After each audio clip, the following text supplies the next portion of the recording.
Welcome back, Dialogue 340. We're here at the lovely Featherleaf Inn. You guys need to come check it out.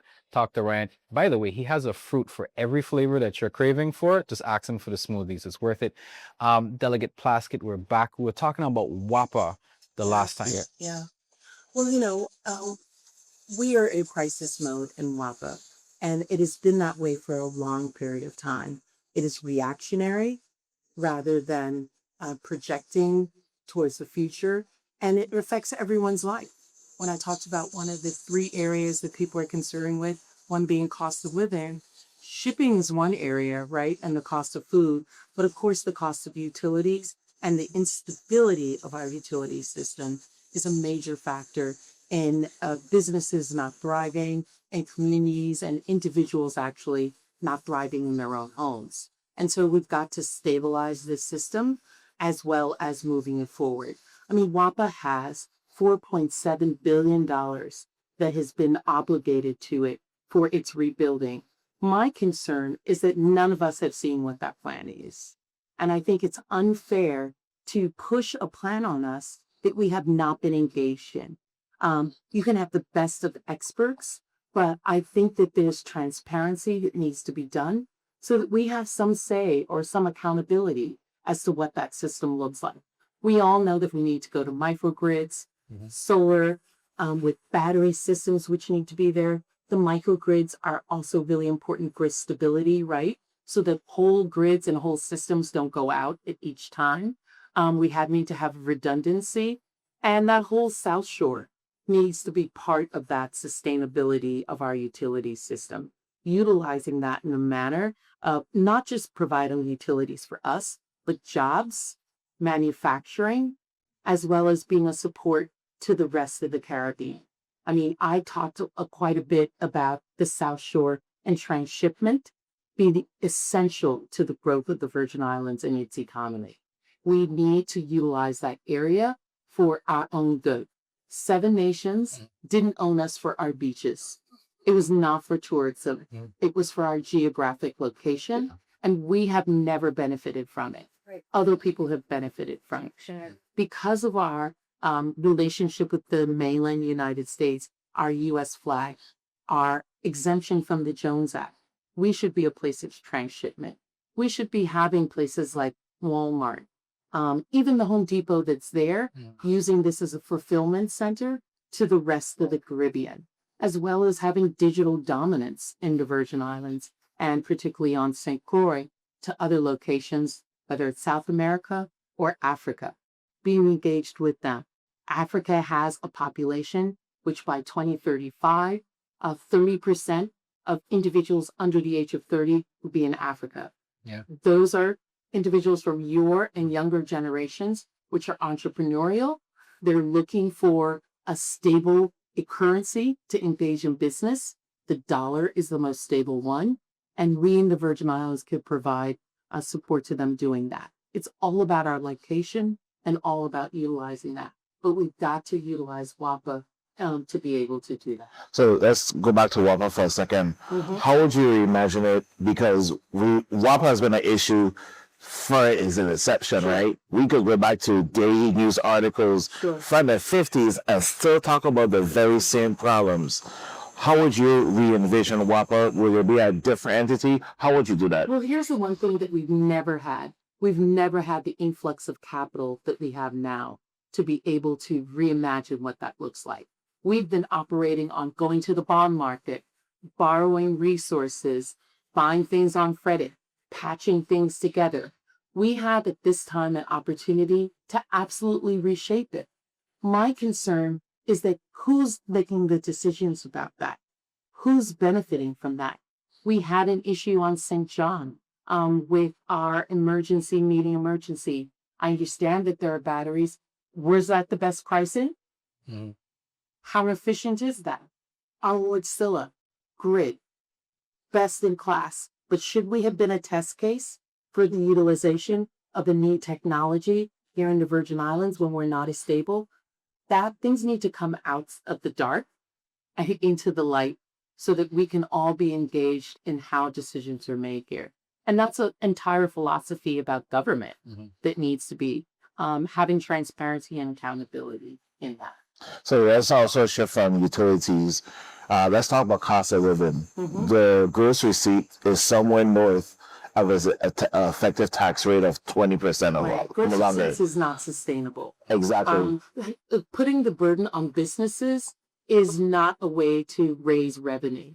What happens invariably is that businesses hide money, for one, and so you're not getting the true gross receipts, and you're also putting an unfair burden on those individuals. What we need to do, and have you been on Ways and Means, where you are creating tax law, but you're also creating revenue, is how do you bring tax credits and support to businesses so that you have more revenues coming in? It's not extracting more from the few businesses that are here, but creating an environment so that more businesses can be there and that you're getting more businesses. You're creating more jobs. More jobs mean more personal income taxes that are going to be into the revenue and the coffers of the general fund. So what I ask is, would you support, I'm not saying that you have the ultimate power, but would you support a shifting from gross receipt or the sales tax? What I would be interested in is shifting from gross receipts with an expansion of new businesses and an expansion of our tax base so that there are more taxes coming in. I think we need to be realistic about how taxes are collected. I see a candidate that's talking about seniors don't pay property taxes. That's an unfair. There are so many individuals who are retirees, and to say that they are going to be removed from our property tax base when there are so few resources already for the kinds of things that property taxes pay for, garbage pickup, roads being clean, the general maintenance of neighborhoods, that's unrealistic and just a gimmick. What we need to do is find ways to support those seniors and individuals on fixed income so that there's more money. Several years ago, I changed the law so that the Virgin Islands was getting the money back, a reimbursement for the earned income and the child tax credit. That's between $20 and $40 million each year that is finally coming back to the Virgin Islands government. For the most part, that money has been used to pay tax returns, and to get from the fact tax returns moving forward. But a portion of that, but a portion of that money could be used to paying seniors, to supporting them, because we know that they're on fixed income. We know that lottery gets them a certain amount each year. But for our retirees, there could be an additional amount that's coming from that earned income credit that's coming back to the Virgin Islands that would support them as well, because then money circulates in the economy. So let me just go back. So we have gross receipts, we have excise tax because we're outside of the customs zone. So this just racks up that cost where we pay anywhere from 2 to 3, maybe 4 times our U.S. counterparts. What strategies do you think you could implement to reduce that cost, that make it breathable for people to just feel like, I don't have to. Right. So myself and other members of the territory or outside of the customs zone have language right now for whenever we get around to another tax bill to do a study on what's been the cost or the benefit of us being outside of the customs zone, right? Maybe we need to go to free zone areas, right? The purpose of that 100 years ago was because we had manufacturing and rum, our watchmaking industry and others, the jewelry and perfumes, textiles, but maybe we need to have zones. Maybe all of South Shore, Christian said, Frederick said, Charlotte Amalie, Cruz Bay should be free trade zones, and the rest of us going back in. Or maybe it does make sense for us to continue to stay out of the customs zone, but we need to figure out ways to lower the excise tax, maybe having the tax at a higher rate for foreign goods that are coming, but for manufacturing coming as well. We also need to grow what we are exporting here. Just recently, last week, I was so excited. John Farschetti, one of our jewels here on St. Croix, have been talking to me for years about aqua culture, right? And aqua manufacturing. And so he and I was able to get language into the latest farm bill that talks about deep sea farms, about harvesting of crustacean, exporting that. Which we're geographically positioned in a wonderful are. spot because between Perfect St. for Croix it. and St. Thomas, we have that nice big trench. Exactly. And that doesn't take away from our local fishermen, which are going to be producing for us. I mean, we talked about requiring hotels here receive EDC benefits, right? Part of the EDC benefit package should be that they have to take a certain amount of local farm goods. They have to take a certain amount of our fishermen's goods. That also would increase the amount of money that our farmers are making, which then brings in more taxes. I think it's not a matter of taxing people more, but it's a matter of creating more revenues. I wanted to touch on what you said. I know that you also a degree in history, and we can see it from history that we've never had a problem with making money. We've generated a lot of wealth for many other spaces. But in saying that, I'm not anti-industry at all. I like to be unbiased. Do you think that we are serving up the kind of students that could provide not just the tail end of industry jobs, Right. but that they're giving in management as well? And the diversification of it, because I find that people want the oil refinery because they feel the pressure of not having anything else. Yeah. So they turn to the usual suspects. Right. But in everything that you just said, like what would be policy or would you think that we are doing well with education? That can make sure that we are ready for diversification. Sure. Well, we have, if you see the statistics, right, we have less children in our education system. Our population has decreased significantly in the children area, right? Whether it's even live births going, we less 100 births a year on each island. We have 30% less children in our school system than we did 15 years ago. Yep. And what does that mean then for the ones that are here? How do we attract families into our school systems? How do we keep people staying here with young families? And part of that is what you're talking about. We talked a little bit about after school programs or early intervention, but we also need to really beef up and make attractive a whole second tier of training of technical schools here. We've started it. I think the administration has done a good job in beginning it, but we need to amp that up, right? Because we're losing students in our high school level, not because they don't want to do anything, but they're not college track students, right?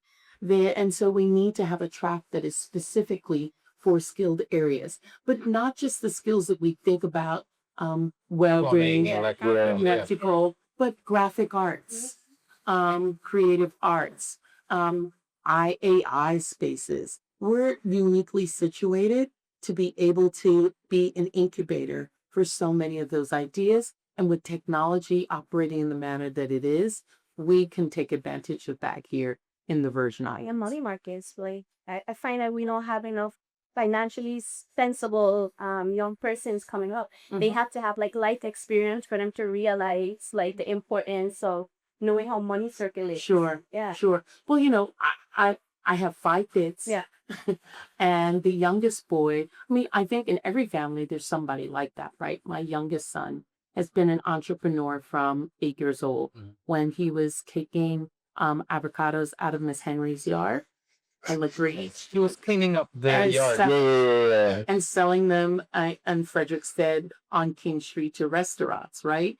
And then when he later on, as a teenager, had a summer job, and his father and I getting on him about, we looked into your savings account and you haven't put your money there. And he's like, who puts money in a savings account? We're like, well, where's your money? In a CB, where it should be. So we have kids who are that way. I don't think we give them the instruments and the wherewithal to really exact on that. And that comes to another idea that I have, which is about incubators. I think the university research and technology part has been nascent in bringing incubators, but I think we need to expand that. We need to provide funding to people to try new businesses. And listen, we need to give them the space to fail in a business and not believe that they are failures, right? To be able to try again. So we're talking into my heartstrings. Yeah. I mean, the greatest businesses in Silicon Valley, when you look at how venture capital money, angel investors operate, they give money repeatedly to failed businesses. More often than not, those individuals look like that. They don't look like us. And so they give them second chances. We need to give ourselves second chances with a business. That idea didn't work. Maybe it wasn't the idea. Maybe it was the timing. Maybe it was the environment. You got a new one. We're going to help you do that because we know that that's how new ideas and new economies form. I still giving you your time. Okay. You still got time. And I'm gonna continue with like young person. So there's a bill going out right now in our legislature, and it spoke about the spectrum of mental health right now, build it into our school system, not as a standalone, but build it into courses that already exist. And with that, I was like saying the sub part of that is that sexual violence. I'm now researching and realizing that there isn't an uptick of sexual violence. Rather, it's been always occurring, and now we see more reporting of it. Sure. Do you think that we need more policies around that, or does policy shift how we engage as persons? Do we need policy for that, or is that something that we need to be looking at as Virgin Islanders about self-reflection? Well, I think that part of it needs to be who's responsible for breaks in that, right? I don't think that we're very good at enforcement here, even if you do have policies across the board. We have lots of laws in our books that are never enforced, or we give breaks to people because that's my family, that's this, whatever. But I think it becomes a societal change. Listen, I grew up in 1970s. We give a hoot, don't pollute. The thought of throwing trash out was absolutely abhorrent in my generation because there was a social consciousness that was forced on us that polluting was bad. And so we need to have that social consciousness at the highest levels and throughout our society that we have to protect people from sexual violence and from all violence. During the pandemic, and we were all in lockdown, which I actually kind of liked. I'm one of those. A lot of people miss lockdown. I kind of like that. I'm an introvert more than I am an extrovert. But visiting classrooms on Zoom and seeing the violence of parents towards their children, the amount of the child didn't get the Zoom on right, or it's not on mute, or they're talking and a parent coming home behind them and just beating them for the most ridiculous things is normal in our culture. We come from a culture of enslavement where violence against one another was normal. The planas, for those who do know what that is. Yeah. Yes, I never got it, but ask Jonathan, ask my husband, he understands that very well. But we need to change that as a culture.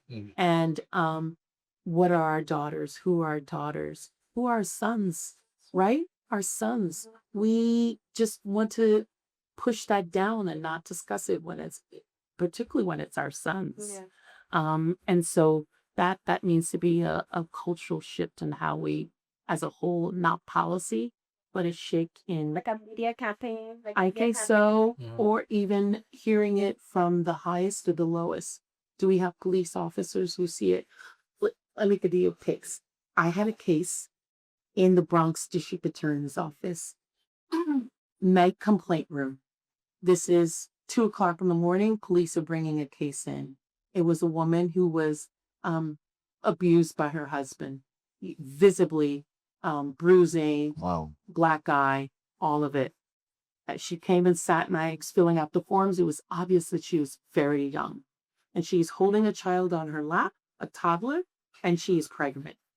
And so as I'm writing the information down and I asked her age, I realized that she's 16. Wow. And then I asked her the age of her child. And I realized she must have gotten pregnant when she was 13. And this woman is telling me, this young woman, is telling me that that's her husband. And so then I'm thinking of other charges I'm going to have. He's going to To jail for this this. He's going to jail for that. statutory rape, endangering a child, blah, blah, blah. And when I tell her, listen, he's not going to beat you anymore, but I'm adding these charges and I need you to sign the complaint that what you told me is true about your age and that he's the child, the father of your children and everything. And she's like, no, I can't do that. I just want him to stop hitting me. So then I'm like, where are your parents? Our parents were not far away. I called the parents and I'm like, listen, I need you to come down and I need you to sign this complaint. Your daughter's still a minor. I need you to do this. And they're like, no, he takes care of us.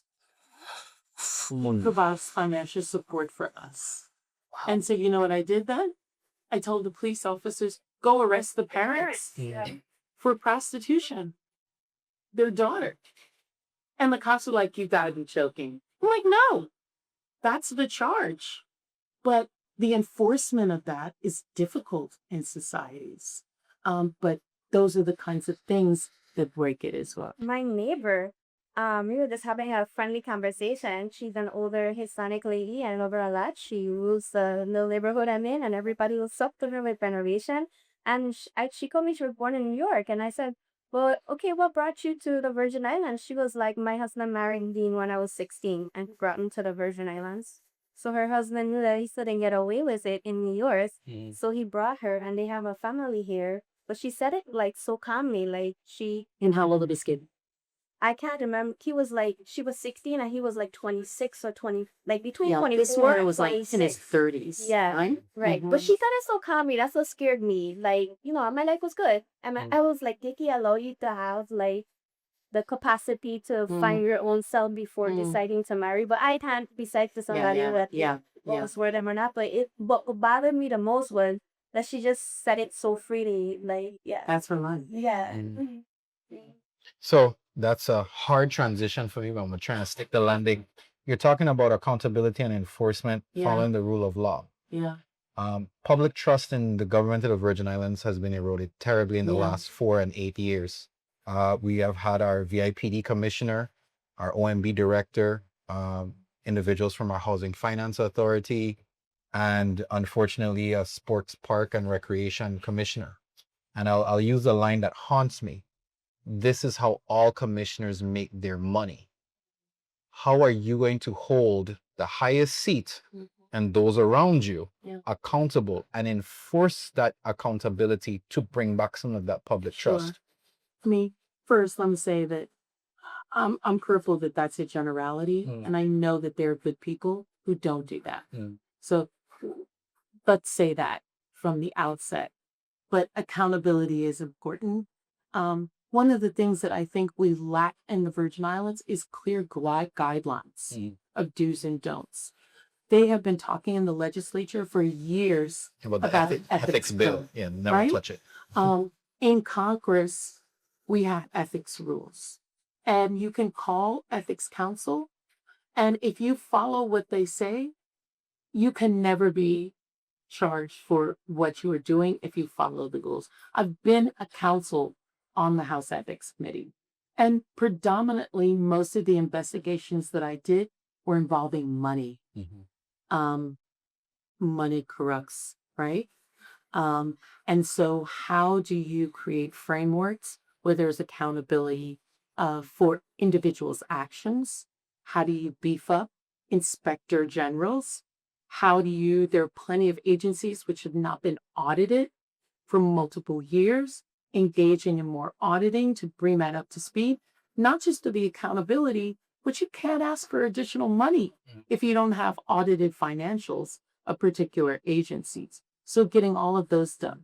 The other thing that Milton Potter and I have talked about is dashboards.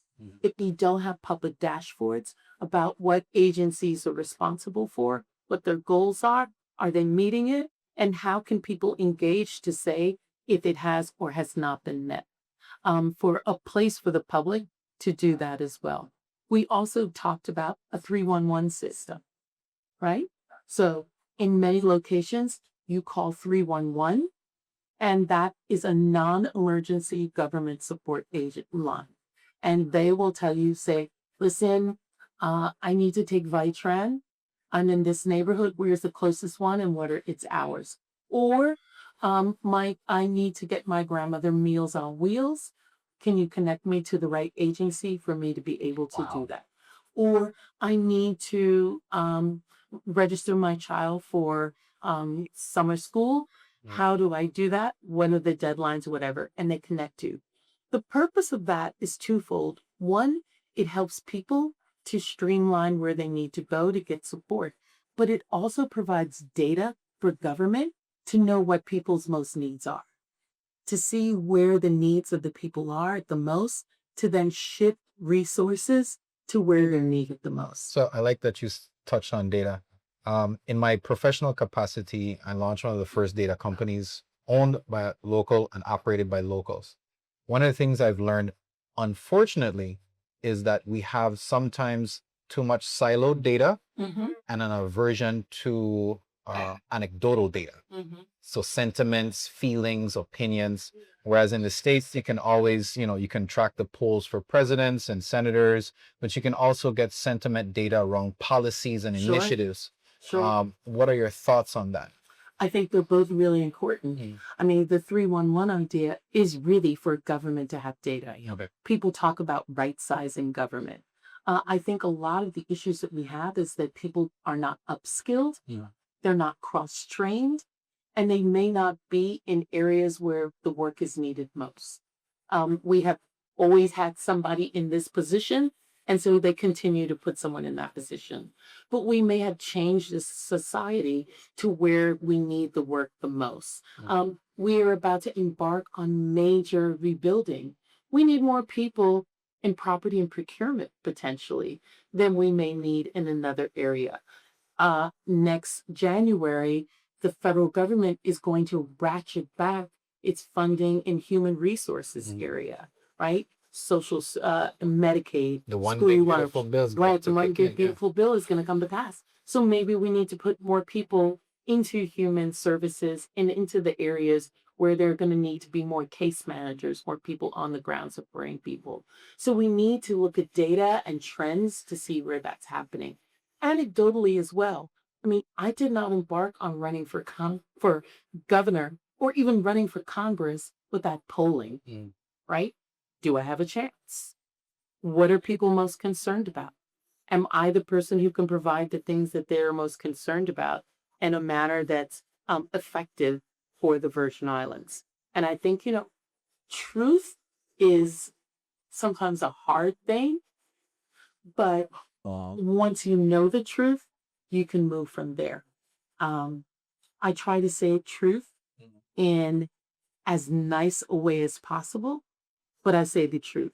And sometimes it's gotten me in trouble with the public because I'm going to say things that, listen, this is what the data says. No, we're not going to get that from the federal government. No, that's not what our office does. You're calling the wrong place. Let me direct you this place. No, I can't do that. That sounds nice, but no. A gentleman asked me, do you think it's fair that I should pay a fee when I'm registering my vehicle for the roads? Why should I have to pay a fee? And I said, yes, you should pay a fee. And it should be based on the tonnage of your vehicle because your car is on the road all the time and you need the road fixed. Now, if I'm ready for office, it would be more convenient to say, no, man, you don't need, if I'm in office, I'm not going to make you do that. But that's not truth. And that's not fair. And so I have a real thing about fairness and truth. And so I think that that's the thing that we lack or don't do in government. Giving people, we've seen that right now the University of the Virgin Islands has not gotten its allotment. Yes. Yeah, free tuition is about to no longer be Right? free. And it hasn't been funded since 2023. The funding has not been in the budget since 2023. I got Such a big thing, though. Yes, it was. It's not this situation. Yes. That's not her. Here's the catcher with that. We haven't funded that, and the university has been asking for their allotments for months now.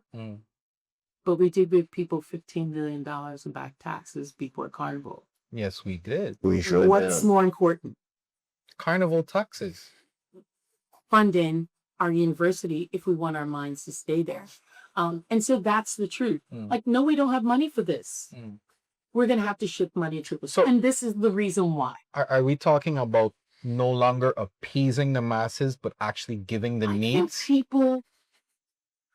people are uncomfortable with truth in first instance, but I think we are way more mature than we give ourselves accountability for. And that once given that truth and people say, you know what, I don't like it, but she actually is telling the truth, or that it is really the truth. They're showing us the data that brings it about. Over time, I believe people will come to a place where they accept it. But I think that they have not been told the truth for so long that when they hear someone speaking, they don't. Today is the National Day of Prayer. And I was really blessed to have a number of ministers in my office. And one of the things that they were concerned about was people are not coming to the church because they don't trust the church, right? They don't believe the pastor or how congregations operate. People got church hurts. Ain't nothing like a church hurt. Ain't nothing Ain't nothing like it. But there's also nothing like when your own people break your trust as well, or lie to you, or disappoint you as well. Or do it bold face and smile in front of you. And I Yeah. think that's I'm gonna come off Yes. my pedestal real quickly. I think that's one of the issues that continues to erode the mores and the values of the Virgin Islands, because we think we get away with it at the lower level, so it's okay when people get away with it at the higher level. But it's kind of like what you're touching on. We have placated so many individuals for so long to say, it's all right, don't worry, a tax check coming, carnival coming around, that we don't want to get to the deeper, harder, systematic issues of, no, stealing from the government is the same whether you're punching the clock for someone or you're bending the books for someone. Yeah. You know, you're robbing Or- the public. Or Mhm. you are a government worker and you leave work early all the time.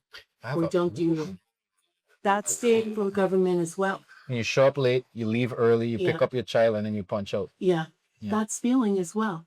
And we seem to think that, actually taking money is a greater evil than the other one. They're both wrong. They're both wrong.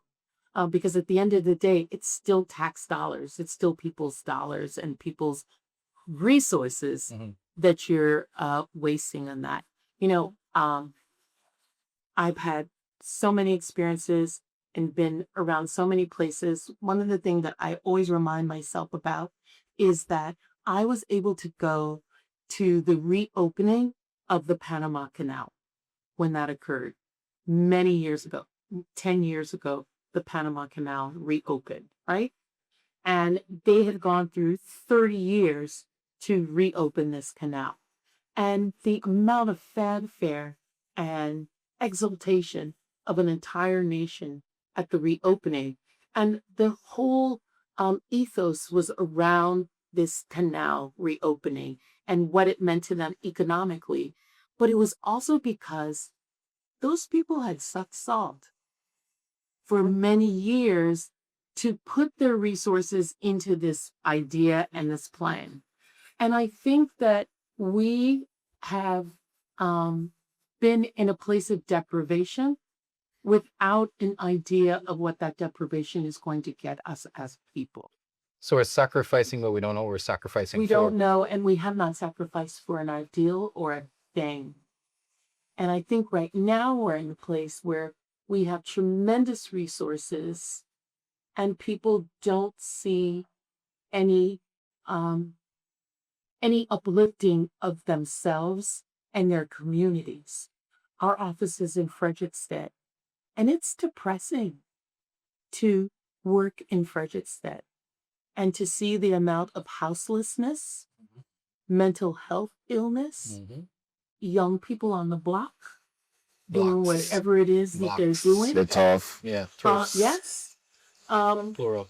Well, when I know what the resources are and how it has not filtered down to the everyday life of the people of the Virgin Islands. Well, You know we ran out of time again. And I know, like, Delegate, thank you so much. Thank you. I'm gonna push the envelope a little bit because we didn't even get to talk about the first 100 days.